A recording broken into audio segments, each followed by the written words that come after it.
qu'est-ce qui fait la différence entre le trop d'or et le pas assez d'or? Oula. Le trop d'or, bah, je pourrais donner l'exemple des rappeurs américains. Vous allez vous faire des amis. Bah ouais. Oui, alors? Voilà, c'est ça le trop d'or. Parce que c'est beaucoup plus de volume et c'est beaucoup chargé. Et généralement, on ne peut pas dire que c'est de l'or fin, parce que l'or fin, il est... Comment on appelle ça? Il est mou à la base. Donc, il ne peut pas faire de gros poids.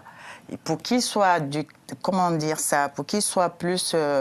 Pour qu'il soit volumineux? Pour qu'il soit volumineux et qu'il ait de la dureté, oui. Voilà, il faut qu'il soit allié à d'autres métaux. Et c'est quoi ces autres métaux, justement? De l'argent, du cuivre.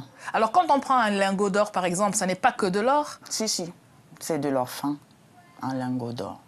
Un lingot d'or, c'est de l'or fin, quand bien même c'est volumineux, c'est de l'or fin. fin. Mais les bijoux, alors, est-ce que vous êtes en train de nous dire que plus les bijoux sont gros, plus ce n'est pas de l'or fin, mais un mélange avec d'autres bijoux travaillés, c'est-à-dire que pour pouvoir travailler l'or, il faut qu'il soit allié à un autre métal, pour qu'il soit assez dur.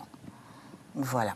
Et les gros bijoux, c'est clair qu'on ne peut pas prendre de l'or fin pour les faire tout seul. Il y a au moins 75% d'or là-dedans.